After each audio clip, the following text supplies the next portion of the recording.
খাম্পা বৰগোহাঞি ডাঙৰীয়াই যোৱাকালি যি BPF দলৰ পৰা তেখেতৰ ৰেজিগনেশ্যন বা পদত্যাগ পত্ৰ প্ৰেৰণ কৰিলে এয়া স্পষ্টভাৱে দৰাচলতে মই 2024 চনতে ইয়াৰ ইংগিত দিছিলোঁ। 2024 চনৰ লোকসভা নিৰ্বাচনৰ সময়ত যেতিয়া BPF দলৰ MP প্ৰাৰ্থী বা MP কেণ্ডিডেটৰ পেনেল লিষ্টত খাম্পা বৰগোহাঞি আৰু মোৰ নাম দুয়োৰে নাম BPFে চূড়ান্ত কৰিছিলে, সেই সময়তে মই স্পষ্টভাৱে কৈছিলোঁ যে খাম্পা বৰগোহাঞিয়ে যদি ইলেকশ্যন জিকে তথাপিও তেওঁ BPF দল ত্যাগ কৰি অন্য এটা দলত তেওঁ যোগদান কৰিব, যিহেতু তেওঁ অলৰেডি মেনেজড হৈ গৈছে ৱাক অভাৰ দিবৰ কাৰণে।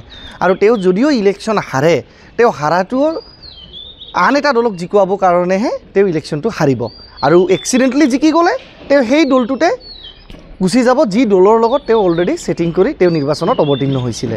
সেই সময়ত বিভিন্ন জ্ঞানী গুণী লোকসকলে বা BPF দলৰ দূৰদৰ্শী নেতাসকলে মোৰ কথাখিনিৰ যি প্ৰেডিকশ্যন আছিলে, যি মই এক বিচক্ষণতাৰে মই সেয়া আগতীয়াভাৱেই জনাই দিছিলোঁ বা সচেতন কৰি দিছিলোঁ BPF দলৰ কেন্দ্ৰীয় নেতৃবৰ্গক, তেওঁলোকে তাক অনুধাৱন কৰিব নোৱাৰিলে। আৰু দুখিত আজি যে BPF দলৰ বিচক্ষণতা অলপমান কম হোৱাৰ বাবেই বা BPF দলে সময়ত ৰিয়েলাইজ নকৰাৰ বাবেই আজি খাম্পা বৰগোহাঞিয়ে BPF দল ত্যাগ কৰিব লগা হ'ল। কিন্তু অৱশ্যে মই এটা ঘোষণা আজি কৰিব বিচাৰিছোঁ, ঘোষণা সঠিক নহয়, স্পষ্টভাৱে আকৌ এটা প্ৰেডিকশ্যন দিছোঁ, যিহেতুৱে আপোনালোকৰ আশীৰ্বাদত মোৰ প্ৰেডিকশ্যন কেতিয়াও ভুল হোৱা নাই। মই কৈছিলোঁ যে ৰাজু নাৰ্জাৰী ডাঙৰীয়াই UPPL দলৰ পৰা MLA টিকেট কেতিয়াও নাপায়, 2021 চনত পোৱা নাই। 2024 চনত ৰাজু নাৰ্জাৰী ডাঙৰীয়াই MPৰ টিকেট নাপায়, UPPL দলৰ পৰা পোৱা নাই। মই কৈছিলোঁ যে খাম্পা বৰগোহাঞি নিৰ্বাচন খেলিলে তেওঁ কেতিয়াও BPF দলৰ পৰা বিজয়ী নহয়, যিহেতুৱে তেওঁ নিজৰ সমষ্টিৰ পৰা 15,000 ভোটে লাভ কৰিবলৈ সক্ষম হোৱা নাছিল যেতিয়া তেওঁ ডেপুটি চিফ আছিলে BTC ইলেকশ্যন 2020ত।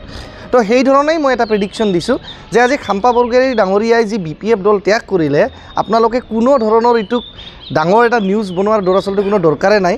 কাৰণ খাম্পা বৰগোহাঞি ডাঙৰীয়া কালি যদি UPPLতো যোগদান কৰে, স্পষ্টভাৱে তেওঁ UPPLতে যোগদান কৰিব, প্ৰমোদ বড়ো নেতৃত্বাধীন UPPL দলতে যোগদান কৰিব। তাতে যোগদান কৰিলেও খাম্পা বৰগোহাঞি ডাঙৰীয়াই কিন্তু 2020 চনত যি ধৰণে বহুতে ভাবিছে যে হয় BJP UPPLৰ চৰকাৰ হ'লে বিশ্বজিৎ দৈমাৰী ডাঙৰীয়া চিফ হ'ব, খাম্পা বৰগোহাঞি ডাঙৰীয়া UPPLত যোগদান কৰাৰ পিছত গৈ ডেপুটি চিফ হ'ব, সেয়াটো দূৰৈৰে কথা।